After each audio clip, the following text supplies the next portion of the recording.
ఏ ఊరు కాక మీది? జైనత్. జైనత్. చెప్పండి, కాంగ్రెస్ పార్టీ ఇప్పుడు గెలిచి మనకు సంవత్సరం గడుస్తున్నది. అవు ఈ సంవత్సరంలో 200 యూనిట్ కరెంటు ఫ్రీ వస్తున్నదా? వస్తున్నది. వస్తున్నది. అవు ఇంటికాడ ఆడోళ్ళకు బస్సు ఫ్రీ ఉన్నదా? ఉన్నది. ఆడోళ్ళకు బస్సు ఫ్రీ ఉన్నది. ఉన్నది. ఇప్పుడు జనవరి 26వ తారీఖు నుంచి రేషన్ కార్డులు ఇస్తా అంటున్నాడు. కొత్తగా లేని వాళ్ళ కొత్త రేషన్ కార్డులు ఇస్తా అంటున్నాడు. భూమి లేని వాళ్ళకు ఉపాధి హామీ పని 20 రోజులు పోయిన వాళ్ళు, దానికి ఒక కండిషన్ ఉన్నది. దానికి పోయిన వాళ్ళకు, భూమి లేని వాళ్ళకు సంవత్సరానికి 12,000 ఇస్తా అని చెప్తున్నాడు. నిన్న భూములు లేని వాళ్ళకు ముగ్గురికి వాళ్ళకు సుఖ ఆధార్ కార్డులు, రేషన్ కార్డులు అన్ని కొనబోయిన వాళ్ళకి ముగ్గురికి మా కులం వాళ్ళకైతే భూమి ఇస్తామని అన్ని తీసుకొని పోయిండు. భూమి లేని వాళ్ళకు 12,000 ఇస్తామని తీసుకొని పోయిండు. 12,000 కానీ భూమి ఇస్తామన్నారు. భూమి ఇస్తామన్నా? భూమి లేని వాళ్ళకు భూమి ఇస్తామన్నాడు.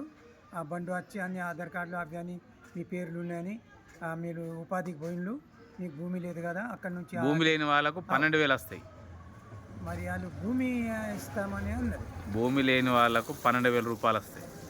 12,000 రూపాయలు భూమి లేని నిరుపేదలకు ఉపాధి హామీ పనికి పోతే సంవత్సరానికి 12,000 రూపాయలు వాళ్ళ అకౌంట్లో పడతాయి.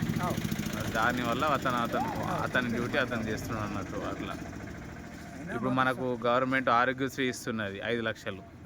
ఏమన్నా జరిగితే, ఆరోగ్యానికి జరిగితే 5 లక్షలు ఇస్తున్నది. మరి కాంగ్రెస్ గవర్నమెంట్ మీద మీరు సంతోషంగానే ఉన్నారుగా? మస్తు సంతోషం ఉన్నాం మేము. ఏం టెన్షన్ లేదు, ఏం లేదు. మస్తు ఆదుకుంటున్నాడు. విన్నావా? గవర్నమెంట్ జీతాలు ఇప్పుడు 1వ తారీఖే పడుతున్నాయి కదా అందరికి. ముందు ఎప్పుడు పడుతుండే? 15వ తారీఖు, 20వ తారీఖు పడుతుండే. ఇప్పుడు ప్రభుత్వ ఉద్యోగాలన్నీ 1వ తారీఖు నాడే పడుతున్నాయి. 1వ తారీఖు పింఛన్లు అందరికి టైంకి వస్తున్నాయి కదా? వస్తున్నాయి. ఇంకా 5 రోజుల ముందే వస్తున్నాయి. పైలి కన్నా ముందే వస్తున్నాయి. చేనుల నీళ్ళు అవుతుందో? కరెంటు ఫుల్ ఉంటున్నది. రాత్రి పొద్దు కరెంటు ఏం టెన్షనే లేదు. ఆదిలాబాద్లో కంది శ్రీనివాసరెడ్డి ఎట్లా ఉన్నది నాయకత్వం?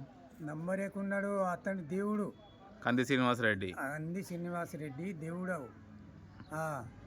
ఆయనతోటి మస్తు ఇబ్బంది ఉండే మాకు.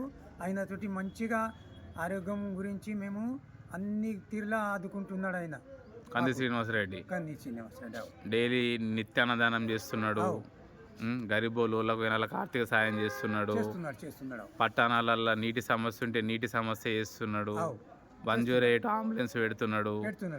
కార్యకర్తలకు ఎప్పుడు అందుబాటులో అండాదండగా ఉంటున్నాడు. మంచి నాయకుడు అంటే మనకు తండ్రి కన్నా ఎక్కువ చేస్తున్నాడు. ఆయనకు మేము క్షమాపణం అడగబడుతుంది. రుణపడి ఉంటారన్నారు. ఎప్పుడు ఉంటాము. ఎవరు కాంగ్రెస్ కోవ నారాయణ నేను పుట్టించని మా తండ్రి తాతలు ఎప్పుడు సుఖమేం మతి మారలేదు. ఇప్పుడు కూడా సారు తోటి మేము సంతోషపడుతున్నాం. ధన్యవాదాలు. ధన్యవాదాలు.